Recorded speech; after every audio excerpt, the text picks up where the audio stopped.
right, a special edition of False Count Anywhere, part of the Earnestly podcast. I'm your host, Ernest EJ Christian, coming to you on a Saturday, July 26, 2025. We are 2 days removed from the breaking news, the announcement that, in my opinion, the greatest of all time, Hulk Hogan, Terry Bollea, Hollywood Hulk Hogan has passed away, age 71. We're joined here, of course, as always, by Rob the Genius. How you doing, sir? Number one. Yeah, not too bad. Can't complain. I was hoping to do this show actually a little earlier, but as you know, since Tuesday and beyond, I've had some throat issues. I actually have a lung infection, so I was able to talk well this week. I actually tried to attempt to do a podcast on Thursday, which I did do, but I sound like absolute garbage. So, I haven't been able to really to do any of my normal shows this week like I normally would do. So otherwise I would react to this thing much sooner than today. But I'm kind of glad we're doing this now. It's convenient. Both have time to discuss this now. Of course, Hulk Hogan, everybody knows who he is. Passed away, cardiac arrest, age 71. I'll ask you first. Where were you when you found out the news? I was. Let me see. Where was I? I think I was at work. Yeah. Yeah, I think I was at work, and in one of the group chats I'm in, we were kicking it. Just there were rumors and whatnot, and then I saw on like I think on one of the social media platforms where Sean Ross confirmed it, and then I saw a TMZ link saying that that it happened, and it was surprising because it was weird because there had been rumors floating around for about a week or so that it had already happened, or that might have already happened, or really? There was because Jimmy Hart came out and said like a few days before, or like a week before that that no, it's not true. Yeah, I was just with him a minute ago. Blah blah blah. So there were just some wild stories just floating around out there. Um, and then and then so then when of course when TMZ reports it, and then Sean Ross also reported it, then some other outlets started reporting it, and it's like, okay, no, this is real. Yeah, I was actually on the way to the beach with my kids Thursday late morning, and I'm literally parking the car, and I see the text. I think it's from Big Jim actually. I'm like, oh my god, and I hate to say this, but my reaction was like, I kind of knew this was going to happen because, as you know, this week we've had a string of deaths this week in entertainment. We had Michael Jamal Warner, of course, on Monday. Tragically passed away in Costa Rica. You guys know who he is. He's actually obviously Theo from the Cosby Show. Did other great things also too, as a director, as an actor, a poet, all that. A great brother, obviously. Then we find out Ozzy Osbourne passes away on Tuesday. Obviously, big for me, especially too, as a guy who not only loves heavy metal, also played in bands many years. Ozzy Osbourne, and especially Black Sabbath, is a massive influence on me. Jesus Butler, the bassist, is one of my influences. So Ozzy is someone that I've always been heavily into since I was a child. And I remember when Ozzy passed away, I called my mom about half an hour after I found out the news, and my mom made a comment about like this always happens in threes, and I told her I would not be surprised if it's Hulk Hogan next one. The very next day at work, same conversation with a friend of mine, and I told her, don't be surprised Hulk Hogan's the next one, because we've been hearing stuff for a while about, to your point, about health issues in the last couple of months actually with him, and we were getting like a lot of like conflicting reports from Jimmy Hart, from Bubba the Love Sponge, all nine, and then we find out, of course, Thursday morning that he had passed. So, obviously, Hogan has been a massive discussion on this show, even recently. With obviously his legacy. We know his legacy is probably at worst, I say, at worst, Mount Rushmore guy, at best, the greatest of all time. It's conflicted because of a lot of the things that has happened with his personal life the last 10, 15 years. So a lot of that for me has been, I don't know if it's tough to deal with, but it's something that you hear the feedback and it's been so mixed, so mixed. Let me get your thoughts first on your thoughts now, because we've speak of Hogan a lot on this show, on the retro show, on numerous different platforms we've been together, you and I. Hogan's always been a massive topic with us, and but you and I also have the same. I know you and I have the same idea that we can separate the two. We know Hogan's the greatest, or one of the greatest, but at the same time, we know that the bad deeds are the bad deeds, and you just figure it out from there. Now that we know he's gone, now everything else we've seen. What are your now thoughts on Hogan now that he's gone? Um,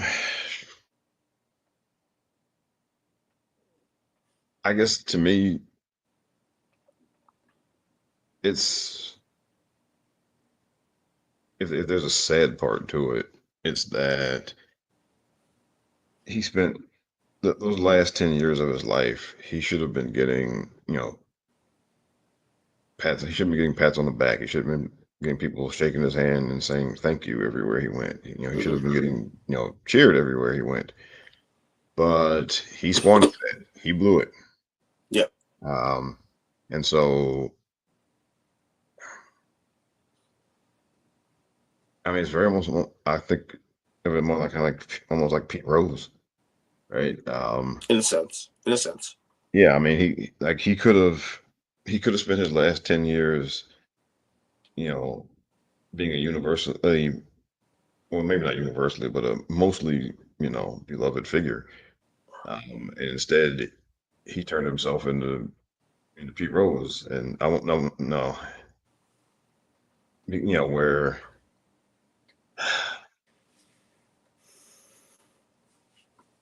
and that sucks, Yeah.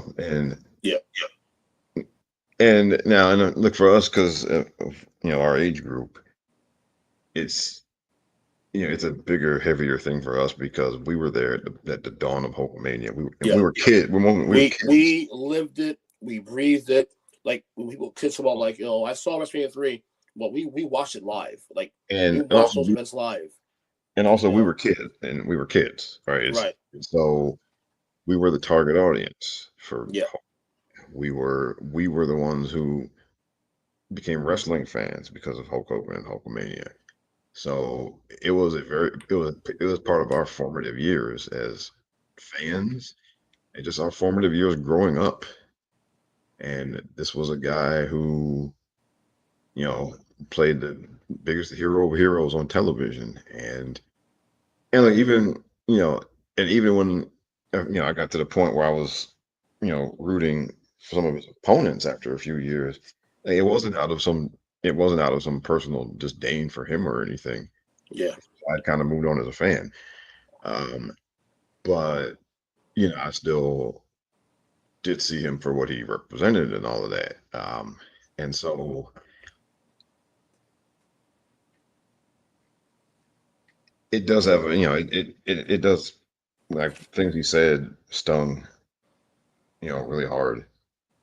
And we're probably more, I think you and I, people in our age group, probably have like a more kind of mixed set of emotions because I know like a lot of people who are younger than us just don't care. They're like, okay, that dude, they know him for what he said on the phone that night, and and and they don't have, they didn't form any type of fan relationship with the character or the person, and so they are very, it's very, for people younger than us, it's a lot easier just to say, what, screw that guy, he wasn't worth a damn. Um, Whereas I think for people in our age group, you know, when that stuff came out, that he said on the phone that night, I mean, there was hurt and disappointment.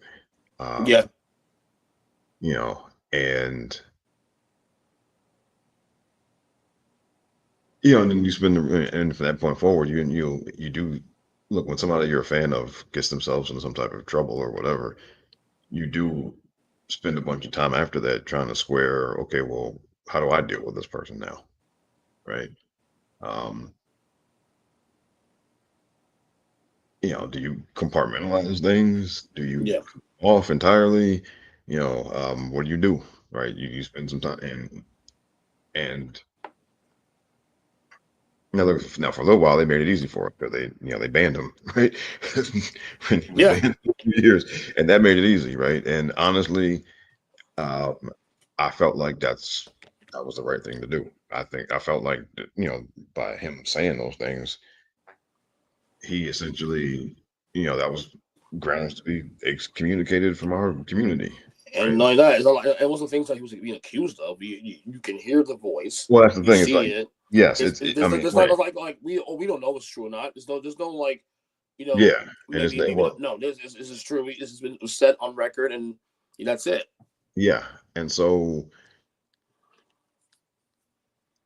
and because look, I mean, there are whatever it is you're into, music, books, TV, whatever.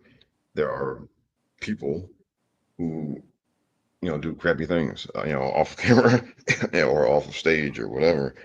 And when you're a fan of one of those people, when they do it, you find you have to figure out, okay, well, how am I going to deal with this? You know, you know, um, and so for me, I mean, ultimately, for a while, I just, I didn't, when for a while it was out of sight, out of mind. And then they, then of course they welcomed him back in, and I was not in favor of that. I mean, again, I felt like he had gotten himself excommunicated, and I Hmm. felt like he should have stayed that way. Right, Because I felt like look, we could still discuss his career in proper context without him coming around, right? right. Um, so and I felt like he had lost the right to be part of the community, by what he said. So I do wish they had kept the ban in place. But they lifted it, of course, because they saw there was money to be made. That's literally capitalism 101. When Yeah, they I see mean money, that's don't yeah, it is what it is. That one, and um you can just make a decision to like whether not to continue supporting said company depending on the decision they make there. Um, Having said that, though, we've learned through the years, and you and I are both believers, that whether you believe this is genuine or not, he has given his life to Christ recently. He worn John 3:16, t-shirts a lot regularly in the last couple of years. Um, so I don't know if your feelings are still conflicted even before he passed. Because I know one of the things that you do very well, and I know I did very well, is that we were able to separate the two. We were still saying, regardless of everything that happened in the last 10 years, he's still the greatest professional wrestler in history of wrestling. We were still saying that. That never changed. Part of my problem with people discussing Hogan, certainly before his death, I mean now, is that they would have these conversations and make these stupid lists, like a top 10 list, and have Hogan number 12 or 11. Oh, because he said these racist comments. That doesn't matter. You can't if you can't do a list, for example, and not be unbiased and bring your own feelings on the person into it, then you should be doing these lists at all. Because the fact of the matter is, it doesn't matter if Macho Man was more better overall star or talent, which I agree with. He's my favorite all time. It doesn't matter. What the fact is Hulk Hogan is the very reason, and you say this all the time too, Rob, on the show. We're doing what we're doing here. Hogan is why. Because as WrestleMania 1 fails, people say, oh, Austin saved the company in 97, 98. They may not have been a company in the exactly. mid 90s without Yes, Hogan.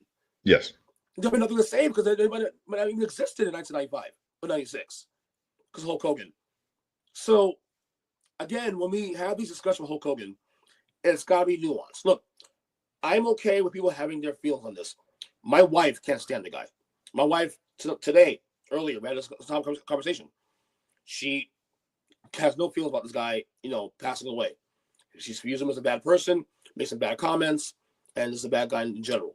But she's not gonna go. But my problem is, the thing with her is that she's not going to publicly denouncing the guy and saying this and that.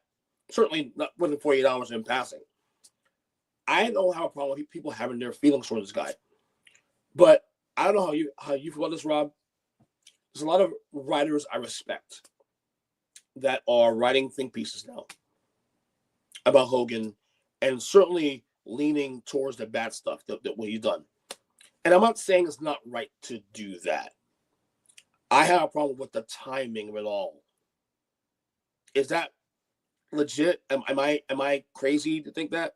Well, okay. Well, personally, I cannot stand people being performative. Okay. Yeah. Um, and I think there are people who are definitely trying to score their kind of racial cool points on the back of this. So to Wait, speak. even people of our color as well. Yeah. Now, now look to me. Okay, look. O.J. Simpson ran for 2,000 yards. Okay, he ran for 2,000 yards. It's in the record books. Okay, But we're not changing that. if you're going to talk about greatest running backs in NFL history, you have to include O.J. Simpson. That's right. You can't just not put him on the list That's right. because of what he did. Okay, and look, he did it. Okay, that's where I stand. He did that shit. I think she did also do. Okay, But but that's you a can't. whole other But yeah, that's a whole podcast. other. But I agree with you, record. We don't have the same idea on that one too. Okay, Yes. he ran for 2,000 yards. Okay, you can't just erase that out of the books because Yeah. he could do people. Right. I mean, Pete Rose is finished with the most hits in Major League Baseball, right? That even though look, he got the lifetime ban, he never got in the Hall of Fame. He never will get in the Hall of Fame. But when you look in the baseball record books, his name is still there with the have 4,000 however many hits that he got. Right. Okay, so he is still a hit king. Um, Barry Bonds is in the record book with 755 home runs, even though people put an asterisk next to it. People say some of them shouldn't count because he was taking steroids. I mean, he still hit the home run. Like it's recorded, right? It happened. It's on Mm-hmm. video. We saw him hit the home runs on video. Um, so if you're going, and also, and of course, Bonds had a perfectly good Hall of Fame career going before he ever took any steroids. But he won the MVP like 3 times before he took any steroids, right? That happened. Yeah. So Yeah. you can't. I mean, you cannot erase that. Right. Um, and if you want to get outside of the realm of sports, I mean, Thomas Jefferson signed the Declaration of Independence. Okay, he was right now he was a slave owner, but that doesn't mean he didn't sign the Declaration of Independence, right? Um, and he was one of the founding fathers. He's one of the people who wrote things that are in the very fabric of this country, right? That didn't change because of other things that he did. So if you're going to talk about Hulk Hogan within the context of professional wrestling, then yes, you should be honest and you should be accurate. Um, and it is disingenuous. Now, if you're making my favorite top 10 wrestlers of all time and you want to not put them on that list because of that, that's perfectly fine. But again, that's a preference conversation. We're having Yeah. an argument about impact of business. It goes back to what we said on the podcast when I came on your show a couple weeks ago, discussing Michael Jackson versus X, Y, and Z. And I said, if you have a preference, it's one thing, but what the data is, the data is. You can't fuck with the data. It is Right. what it is. Right. And Like so, Hulk Hogan's data favors him as the greatest of all time, or as I said, at worst, Mount Rushmore conversation. yeah. And also, and I've seen some, now there are there are people who suggest that Vince could have done that. It was all Vince's doing. He could have just plugged somebody else in there and had the same success. And to that, I just say, well, look at the people he tried to do that with afterwards. Mm-hmm. He tried the Ultimate Warrior. He tried Lex Luger. He tried Bret Hart. He tried Diesel. He tried Shawn Michaels, and was not able to replicate Hulk Hogan with any of those people. Okay, Right. so you know, so yes, there was something extra, something special about his talents as a professional wrestler that other people did not have. Okay, and sometimes and it's a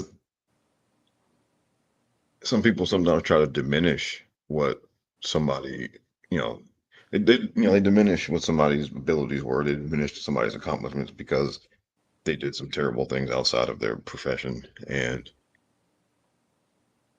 or they try to say, well, that guy, well, he wasn't really that good. Um, and this is coming, look, as sometimes people who, there are people who do great things. There are people who are extraordinarily talented and who are also jerks and who are also do bad things outside of their field. Um, them doing bad things outside of their field does not mean, you know, doesn't mean that they were actually not that talented. Okay. Hmm.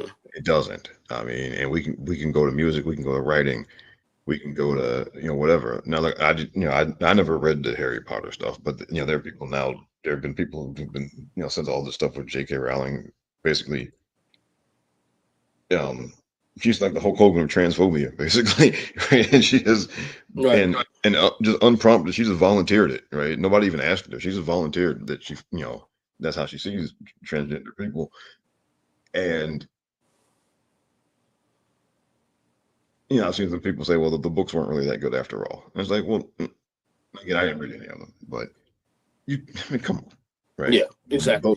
those books, and not just because they sold a bunch of copies, those books it's got a lot of people either into reading again or got a lot of kids into reading regularly. Um, you, yeah, so to say that those books weren't any good, come on, right? So the same thing here, right? Um, um, he yes, he was no, he didn't do 50 wrestling moves in a match during one match. No, he didn't do that kind of thing. It But doesn't matter. You're as right. a It doesn't matter. as a guy who performed in a wrestling ring, he was extraordinarily talented, and he was great at doing that. And he's And charismatic, and that's all that matters. And he sold tickets. He put butts in seats. He was a needle mover. We talk about a lot of time on this podcast about guys who move the needle, who are guys that should be the you know who you book it to be next title and this and that.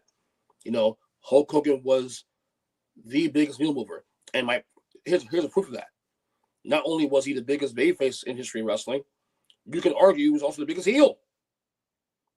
yeah, and exactly. And so if you're going to talk about him as a wrestler, then you got to be honest. If you want me to listen to you, then we can't do this revisionist history, Yeah, exactly. um, and we should not do that. And part of getting older, part of maturing, part of being a grown up is realizing that people can do really great things over here and also be really bad over here. Yeah, no And question. and that and yeah, and then and how look how everybody how you square that, how you deal with that person, it's an individual choice, it's an individual decision. Everybody deals with it their own way. Um, and now sometimes it should be clear. I mean, right? I mean, like, but kind of.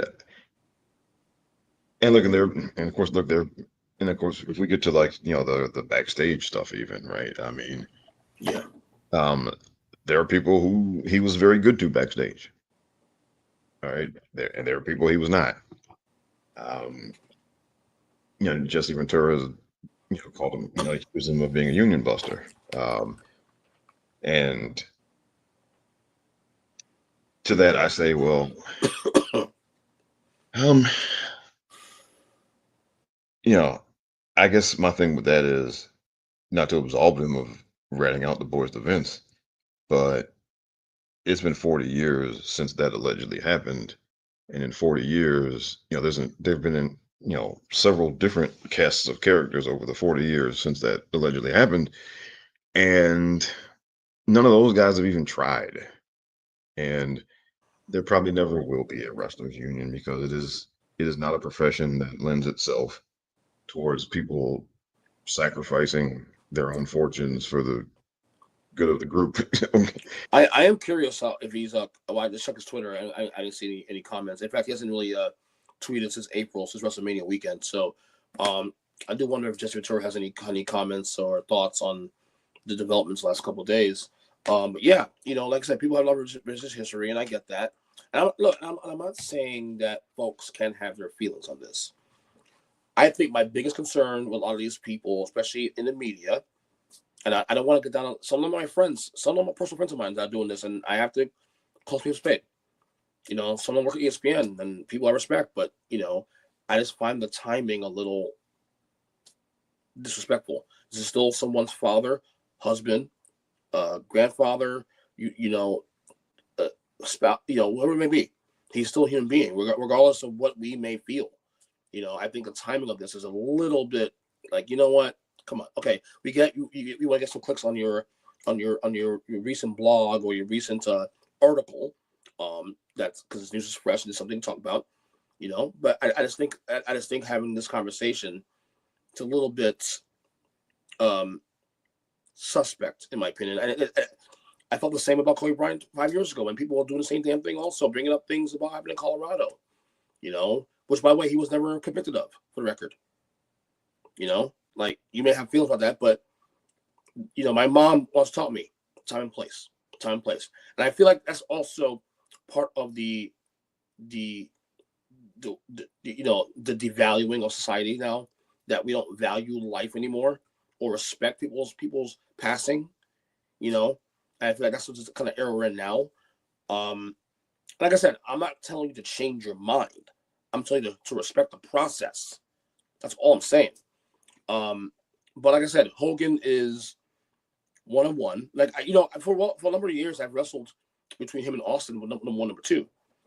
And in recent weeks, I've been saying to myself, I know, and I still agree, Stone Cold Steve Austin is height of power still to this day, the most popular superstar in WWE history and probably in pro wrestling history as a whole. However, the most influential, the biggest name, you name it, needle mover, is still Hulk Hogan because of longevity. Look, the very fact we're still talking about this guy like this, 2 days removed. Like, I hate to say this, let's say Scott Steiner passed away on Thursday. We react, and then by Saturday, it's okay, it's all news. Yeah, we're doing a podcast 2 days later, yeah, and this is going to be something we're going to be talking about for a while. You know what I'm saying? In this industry. and I guess for me, okay, I think that you should always tell the truth about people. I think Yes, I agree. so. And when somebody passes, yes, I mean, to me, you should not hide parts of their story. Right. Just because they passed. Rob, real quick. I had to correct myself. Initially, 2 days ago when he died, I'm not saying, oh, it's so complicated. No, it's not complicated at all. In hindsight, I'm like, no, it's not complicated. No, We know what it is. We know what it yeah, is. but there's a difference between telling, being honest and giving an honest retelling of that person's life. There's a difference between that and then trying to score points for yourself. Yes. So like when Kobe passed, okay, yes, you write about his basketball career. You write about the issues he and Shaq had with each other because that's real. That was part of his story. That was part of his career. Yes, you write the thing happened in Colorado and because that is part of his life, right? You don't omit that. But there's a way to talk about it. Mhm. And there's a difference between giving an honest recounting of somebody's life, good and bad. There's a difference between doing that and trying to score points off of, you know, the thing, the bad things that they did. Right? There's a difference, and there are people who are writing their think pieces entirely just to score points and not to actually tell the story. And so, and because when it comes to a lot of backstage stuff is up for interpretation. Yeah. Okay. Um, even Jesse's account of the union busting, right? I mean, Yep. there are reasons to believe that. I believe just for the record, I do believe him. Oh But no, no, I don't think he's lying. I don't think right. no, not at all. But um, I think, but looking at it,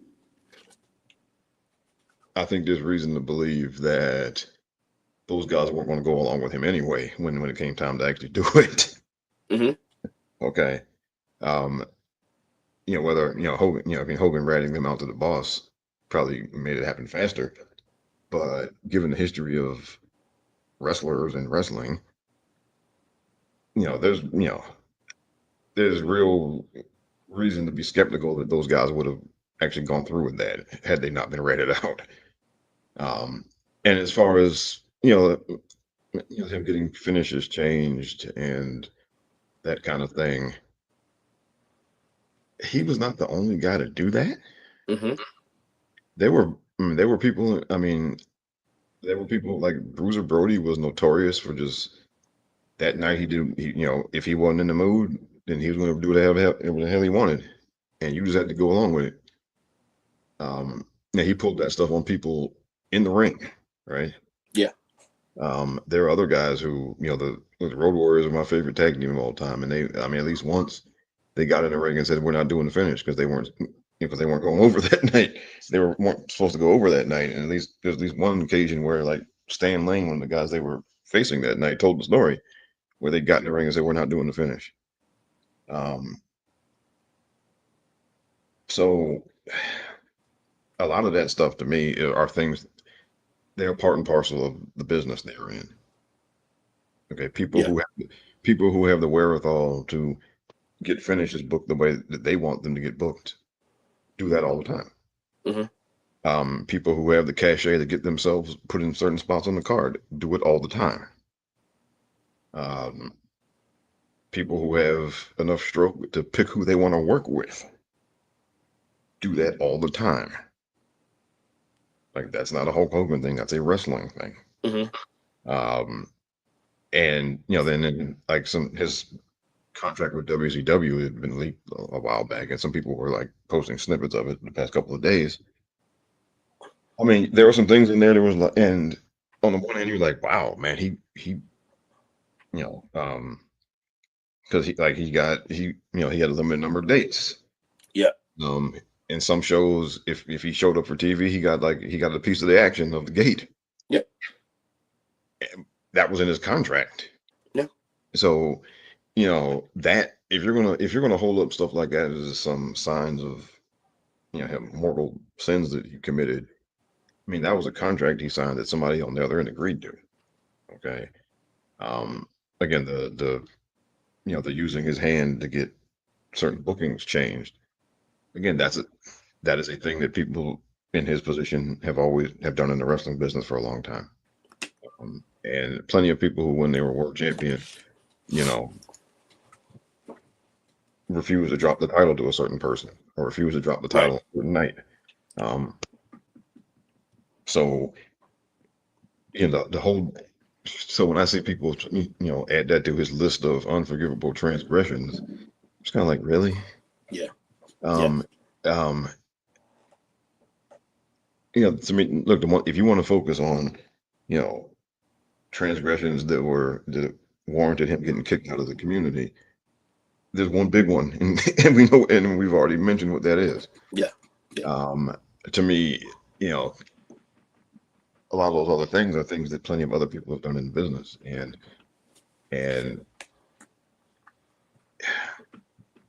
it's like to me, like when some wrestlers are, they have a reputation for being too stiff or whatever, right? But then some of the same folks who say that will post videos on Twitter of some other guys doing, ridiculous things in the ring, and we laugh about it. Um, so look, a lot. I mean, the backstage stuff, you know, and look, it's like, look, if you're the guy on the other end, like if you were supposed to go over and he gets the finish change, then I understand that guy, you know, being pissed off at him for life. Okay, now I get that.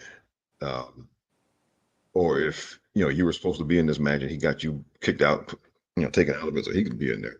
Yeah, I Yeah. understand the guy being pissed off at him, for life. Um, but that is a thing that happens in the wrestling business.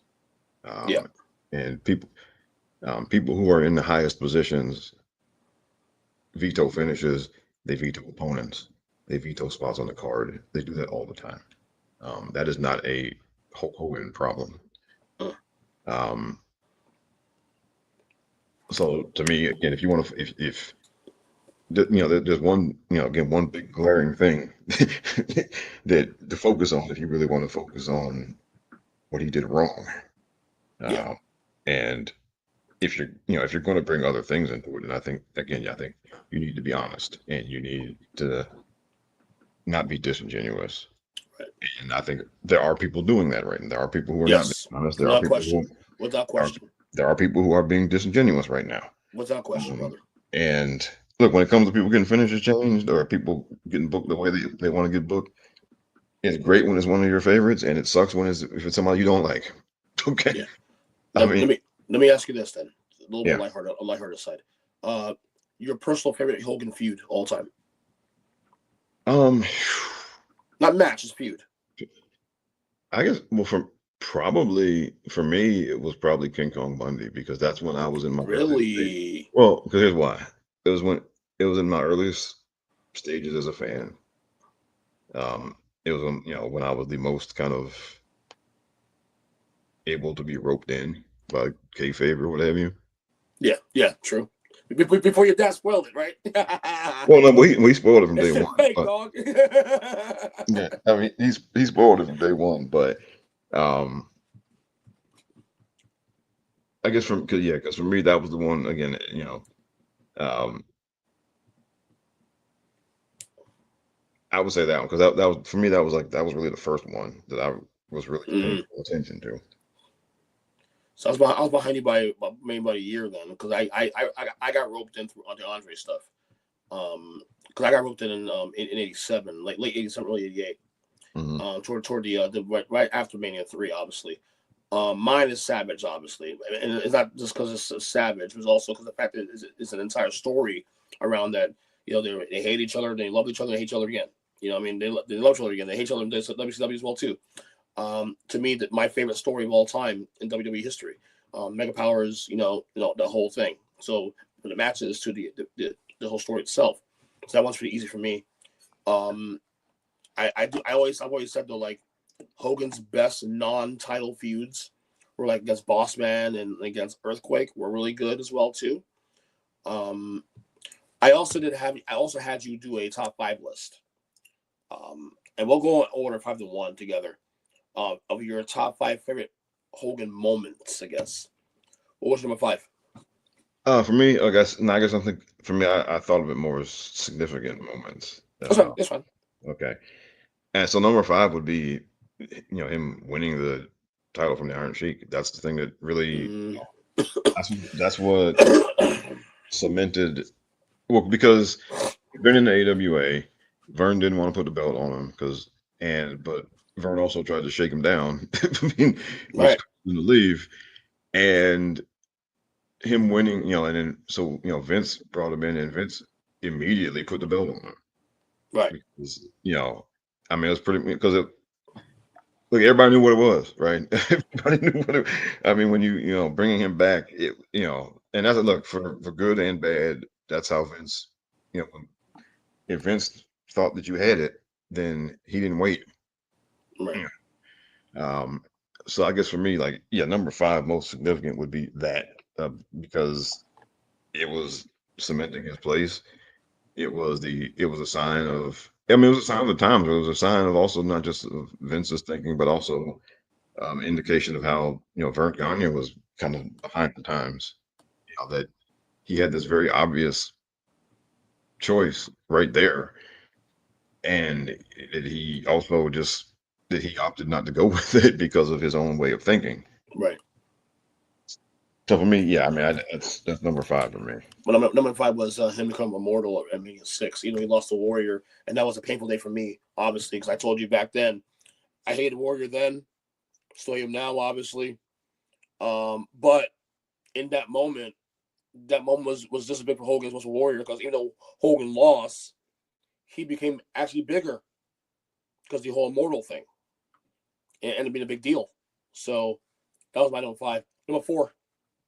So my number four most significant was when he came to WCW, and look, I was a WCW diehard loyalist. Mm. So I did not like him coming over there. Um, to me, that was like if I was I'm a Washington football fan, that would have been like to me like if they had signed if they signed Troy Aikman to be the quarterback. I was going to say that Troy Aikman. Yeah, it would have been like if Troy Aikman showed up in Washington to be the quarterback, that's what it was like. Come on now, Troy Aikman, and Gus Frerotte, man. Come on now. Hey, hey, Oh, come on, you gonna do this to me? No, I'm we joking. oh, no. One year in 1995, we swept the Cowboys with Heath Schuler. Okay, That's right. Heath Schuler, so if I'm not mistaken, Heath Schuler has a Heisman. yeah, so so for me, yeah, but it was significant because basically he turned around the fortunes of WCW. And this is the thing, right? For that early part of the 90s, they had the superior wrestling product, WCW did, but they weren't making any money. Mm. And so he came over, and yes, I mean a lot of the great workers were kind of run out of town, and he brought in a lot of his guys like Beefcake and Hacksaw Jim Duggan, etc. And so yeah, in a lot of the spaces, the quality of the wrestling did go down, but they started making money. And that first year or so, before the Monday Night War started, like having him there essentially helped stop the bleeding. And I mean, look, WCW might not have made it to even to be in the Monday Night War had he not come aboard. Right. Again, the impact, why he's the greatest of all time. But there you go, right there. Boom. You just said it yourself. Number 4 for me is Mania 18. WrestleMania 18. That whole thing. I have to explain to you guys. You already know the deal. He came in as the baby. He came in as the heel. This is a guy that literally almost murdered The Rock 2 weeks before on Raw, and he's getting shared 2 weeks later in the main event of WrestleMania 18. Even though he's the bad guy, I guess at the time the most popular guy in the company. It did not matter. Nostalgia ruled that day, Rob. Oh, Nostalgia ruled that day. I remember, and look, I was watching WrestleMania 18 with a couple of friends of mine, Yeah, we watched it and live too. Also, watching in real time. It was and surreal. yeah, and yeah, just to see that reaction, and to see people booing The Rock at that point was Weird. like, whoa. Um, Very weird. And only that, like, to me at the time, these were my two favorite wrestlers also too. Do you know who I rooted for in the match? Do you know who I rooted for anyway? Hogan. Because again, nostalgia rules the day for me. And Hogan is the reason why I'm doing shit like this in the first place. So I always go back to that child. Even with all the stuff I know about Hogan, I go back to that kid at 8 years old, watching him get beat up by the big boss man with a nightstick, getting chained up, and I'm crying like a little girl. Oh my god, what the hell? They're killing Hogan, man. What's going on? Like I had a big 3 or big 4 growing up. It was Michael Jackson, Bruce Lee, Eddie Murphy, and Hulk Hogan. so There you go. so now my number 3 is actually it's the first WrestleMania. Why is that one? I mean, Well, I mean, because I get the why, but I mean, that was a jump on point for me and a lot of people. And the very fate of the company was hinging on that. Yeah, had the first WrestleMania failed, then because Vince was like leveraged up to his eyeballs, you know, mm-hmm. financing that thing, and had it failed, then yeah, We're not yeah, here. yeah, and so he was a big part of that succeeding, because it was his name at the top.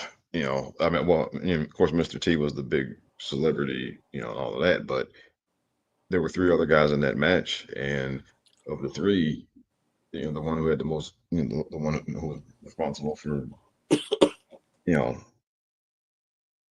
getting attention and drawing people in was Hogan. And had he not, come up on his end of it, then that thing would have failed. And remember, they did talk shows, they hosted Saturday Night Live, and so he had to perform in venues outside of professional wrestling, and he had to perform well enough to convince people to tune into this thing that he was going to be on. I like it. I like it. Number 3 for me was the heel turn at WCW, Bachelor Beach, 1996. Um, I I think I watched it live, or I heard about it in real time. Because this is the days also where if you didn't order pay per view, you just either put on your TV and you had a little squiggly screen, you couldn't see if you could hear it kind of thing. Hmm. And I think someone I knew had said that he became a bad guy. And actually, again, when we talk about the bigness of Hulkamania and Hulk Hogan, his heel turn actually made news, was on regular news. It was on regular news. Yeah. Again, we talk about how big Hulk Hogan is and why he matters, you know, you know. So yeah, that's where I'm at on that one. So heel Bachelor Beach 96, the heel turn, the impact. Again, that thing didn't hit me until days after. It's like, he turned heel. Maybe he had a bad night. Nope, it was a bad night. They tossed Rey Mysterio to the into the trailer. I'm like, oh, he's mean business. Now I believe him now. All right, number 2, right? Yeah, number 2 for me is WrestleMania 3, because it was, look, WrestleMania 1 was the thing that had the whole Vince McMahon project was hinging on the success of the first WrestleMania, and WrestleMania 3 was basically, that was his message to the world that, hey, I was right about all this. Yeah. Um, because there were doubters, there were people who hated him for taking over the wrestling business the way that he did. Um, and WrestleMania 3 was, that was, him putting the flag on top of the mountain and say, look, yeah, I was right. Mm-hmm. This idea that I had, this vision that I had for the wrestling business, I was right, y'all were wrong. Because, and the guy at the top of that card was Hulk Hogan. And, you know, and, there was no celebrity tie, there was no Mr. T involved this time. There was no celebrity tie-in to fall back on this time. This was him and Andre.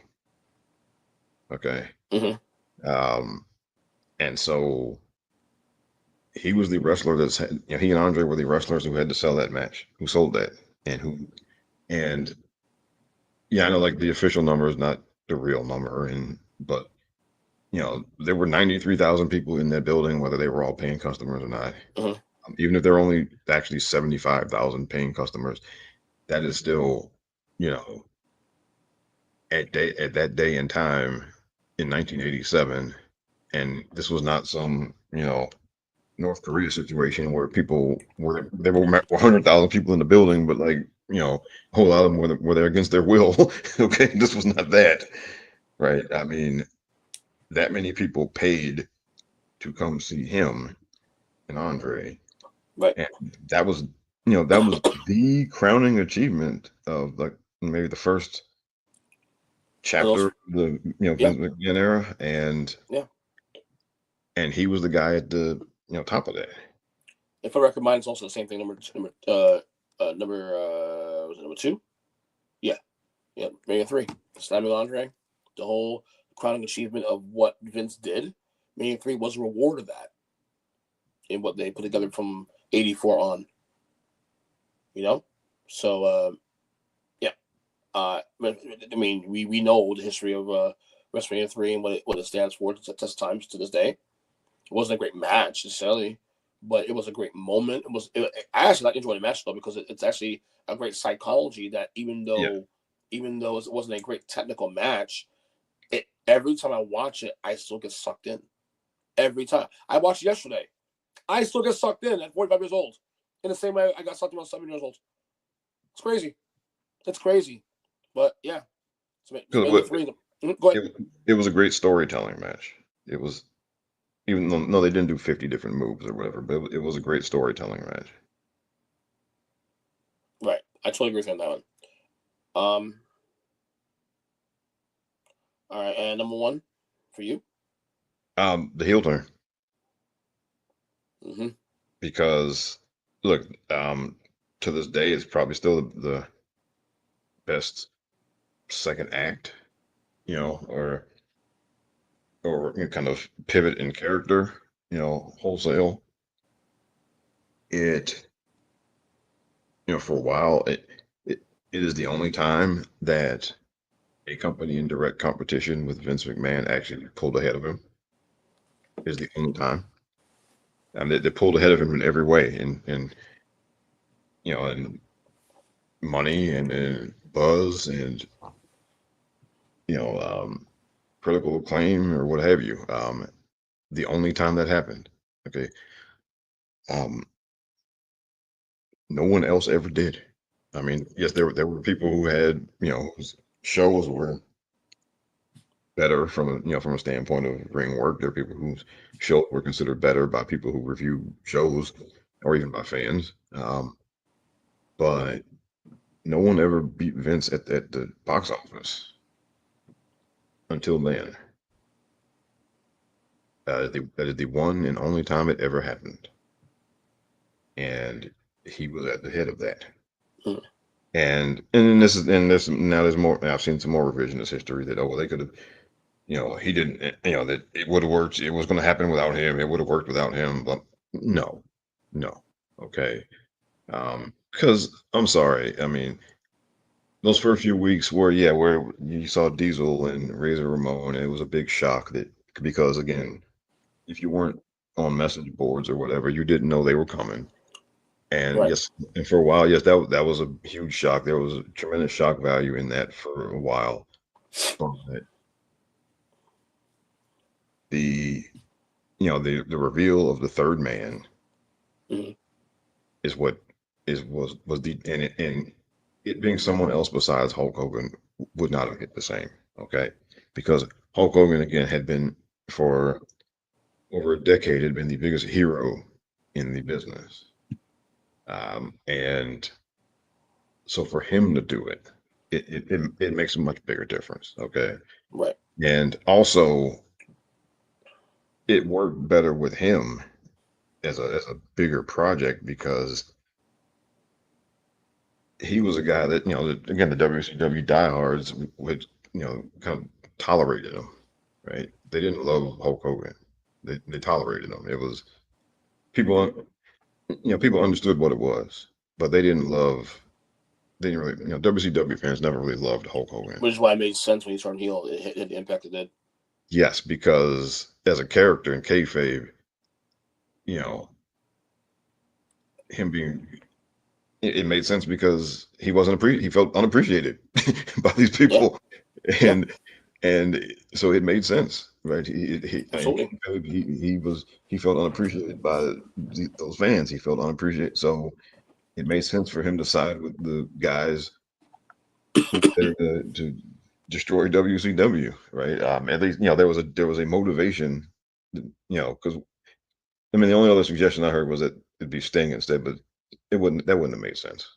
I mean, it would have, yeah, I mean, it would have been shocking, but it wouldn't have hit the same with Sting because Sting did not, Hogan had an kind of awkward relationship with diehard WCW fans that kind of made the heel turn make sense, but it was also still surprising because he had been, he had showed no signs of turning, and he had been the biggest hero in the business for over a decade, and that's those things are why it hit the way that it did. Because look, I mean, when they turned Austin, a few years later, that should have hit in a similar fashion, but it didn't, right? Um, because the dynamic just wasn't the same. So, and that started the Monday Night Wars. That in turn, WCW pulling ahead forced Vince McMahon to change up what he was doing, and that led to the Attitude Era. And And out of that comes Stone Cold Steve Austin, and out of that comes The Rock. I mean, and those two guys, look, Austin main evented WrestleMania, and 20 years later, right? I mean, the character that he grew into during the Attitude Era was still viable 20 years later. The Rock is still viable as a wrestling character 20 years later to come back and do the final boss. That whole era was initiated by Hogan turning. Um, and if we're gonna do biggest moments in wrestling the past 30 years, if we go 30 years for the biggest moments in wrestling, that very well might still be number one. Because people still forget, you know, even though it was great for the company, Vince didn't want to do that. Vince didn't want to go smut. That's why No, once he got what he got out of it, once he made the money he made out of it, once he bought WCW, he went back to what worked before for him. You know what I'm saying? Which is making movies and building characters and all this stuff. He didn't want to do smart. Attitude Era was created out of desperation, not out of creativity. exactly, and that was again because he was getting beat. He was losing for the first time. Yep. Um, Because and of Hogan. Because of Hogan. because of Hulk Hogan. Period in the story. Yep. So number one for me, the Mega Powers formation. Like I said, because I'm a Savage Mark, and once you give Savage the rub, Savage now a star. Although Savage was a star anyway, but attaching Hogan's name, attaching to Hogan now on top of that, of course, to me, I mean, somebody said the Bloodline storyline is probably the greatest story of all time. I think it's an argument for that because it's sort of a longer story, but the Mega Power storyline was to me far away my favorite story of all time. And to me, it really just showed just how that could work and having not one but two guys, Hogan being number one and Savage number two, and just that whole story was just amazing. Honestly, to this day I watch it and it's like I'm mesmerized by the whole formation and then the whole back and forth and then they break up and all this stuff. It's still to me my favorite story of all time in wrestling history. So before we get out of here, any closing thoughts? What do you his legacy and whatnot? What do you think when we look back, say 5 years from now? Do you think there'll be a falling out of the bad feelings of Hogan, or do you think they'll still be there no matter what? Um, they'll probably still be there. I think. What I really think will happen is I think he'll be more not forgotten, but just pushed further down. You know, as far as Relevancy? yeah, because I don't know about that now. well, I said well, go ahead, go ahead. well, because of the way it ended. And the reason I'm saying that is because we don't want to talk about him, right? It's go away heat. We don't want to talk about him, right? Here the difference is, I mean, like we like talking about Magic Johnson, okay? You know, and he's not dead, but Right. we like talking about Bill Russell, who's no longer with us. We like talking about Will Chamberlain. Um, what and look, I never saw either Bill Russell or Will Chamberlain play, but you know, if we were to have a conversation about them, it would be fun to have. Like we like talking about them. Um, but you know, we like talking about Abraham Lincoln, right? But there are other presidents who we don't like talking about, and we don't because of how things went or how things ended. And in Hogan's case, the worst part of his, publicly the worst part of his life and career, you could say, came at the very end. Yeah. And it's no different than having a bad main event to a wrestling show, right? If the main event stinks, people are going to, remember that it stunk, and then they're not going to want to talk about the show. You know, and so unfortunately, I think there'll just be less said about him in 5 years. There'll be a lot less said about him, and therefore, from a relevance standpoint, um, yeah, he won't be. I think just because people don't want to talk about him, and And I think that. Well, but he brought it on himself. Yeah, he did. He At did. the end of the day, he brought it on himself.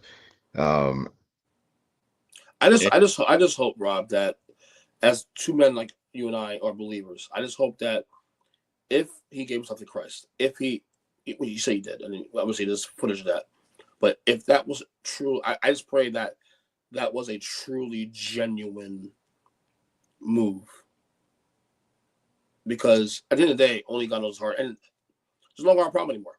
It's now God's deal with now, yeah, and and I hope that that was genuine. I like to think it's genuine. I don't know, but at this point now, it doesn't matter. He's not here. look, I mean, people even after doing that still don't do right every day. Yeah. So whatever he has said or not said more recently, that that's not your evidence of whether or not it was sincere or not. But yeah, I mean,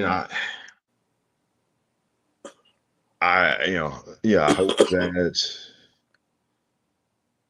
yeah, I mean, I hope that, I hope he did get right with God before he passed. Yes, I do. Um, and that doesn't, you know, what we saw doesn't is what we saw is not necessarily an indicator of that. It might be that the way he carried on the last year or so might be an indicator that he was not sincere. Um, Problem is, his history also is bad because he's been known yeah, to be a liar. yeah. So you know what I So mean, but at that point, I can't worry about that. We'll find out when it's our turn.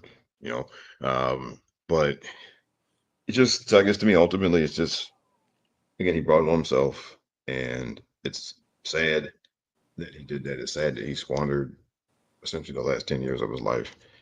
He could have just what could have been, and for me, that's what it is. It's a tale of what could have been, and it's almost like a tragic hero. it really is. It really is. Definitely a guy of his caliber too, especially because Yeah, we should be celebrating this guy, and in some ways we are. In some ways we're acknowledging. At least you and I are acknowledging. And look, I've been watching Hulk Hogan matches for a long time. I even in the last 10 years, I still watch them. I will continue to watch Hulk Hogan matches, but I know how to handle and separate the two a little bit differently than most. You can as well too, but there's always that thing, and it's not things that are alleged; it's things that we know are true. yeah, That's the big difference. and again, he brought that on himself, He did. and so I don't, I did not feel sorry for him. You know, um, I felt sorry for the people who were hurt by it. I mean, Yeah. I felt sorry for the people the people who knew him and who were friends of his and now have to explain themselves, right? Or have to, feel sorry for those people, hmm but like going back to what we were saying in the beginning, um, as with any public figure, as with anybody, it's important. It's important that you talk. If you're going to talk about them, it's important that you talk about them honestly, Yeah. and you know, that you don't say they did things that they didn't actually do, or that you say that they didn't do things that they actually did. Um, that if you're going to talk about them, then you should do that. Now, if you now look, if you just don't want to talk about them at all anymore, then that's fine. Yeah. Ultimately, I think that's what's going to happen more and more as fewer people talk about him, because you can't talk about him unless you're just going to talk about a match or something. If you're going to talk about him in total, then you have to get to what happened in the last 10 years.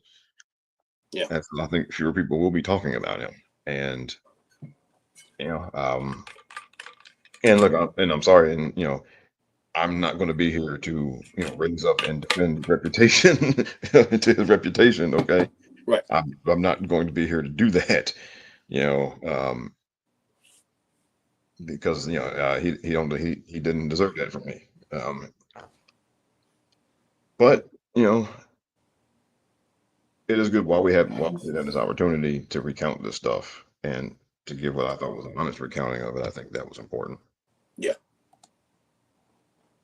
So yeah, I'm with you, man. No one I can say about that.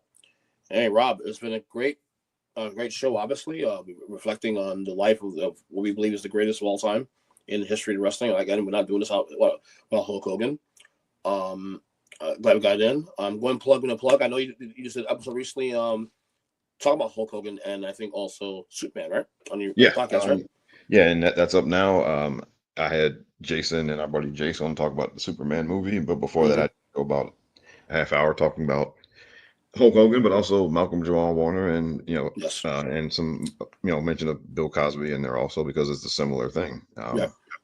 It's a very a lot of parallels between Bill Cosby, and Hogan. Absolutely. I mean, Bill's still with us, but he was very much that same kind of hero kind of figure, and he pissed it away, you know. So you believe he did the stuff he did, Cosby? I mean, he definitely drugged the women for sure. Yeah. I mean, he's even said he did that type of Yeah, stuff. that's on record, right? Now how far he went after that, look, I haven't read court transcripts, and I've not read in all these interviews or whatever. So, how far he went after that, Right. is was up to be Discussion. determined. But he definitely drugged the women for sure. Yeah. And that alone is enough to say, you know what, dude, screw you, man. That alone was bad enough. That on itself is bad enough. But that, again, it's another episode down the road. We'll discuss it later on. Go ahead and plug, brother. Okay, so every week you can hear me, DJ and Jason, on the Mindless Wrestling Podcast, and every couple of weeks you can hear me on the Robert Genius Podcast. Yes, sir. And I'm on mostly Blue Sky at RBONNE1. I occasionally pop in on Twitter at the same handle. And I think that's everything. Yeah, I've been slacking on Blue Sky lately. I gotta get back on there, seriously. But anyway, of course, I'm on Twitter at EastPrison7, X, whatever you want to call it. Earnestly Podcast, across all podcast catchers. Follow Sky anywhere. Earnestly Podcast, of course, on Earnestly Pod on YouTube. Of course, the video side, Earnestly Pod on TikTok, on Instagram. Unfortunately, I have to do my show again on the iPad, and probably be doing this for the foreseeable future until I get this Wi-Fi. I don't think it's Wi-Fi anymore. I think it's my computer. So anyway, we'll talk to you guys soon. We'll probably be back on Tuesday most likely if Rob's okay with that. Where we'll preview SummerSlam week. Let's go on week. So we'll see you guys soon.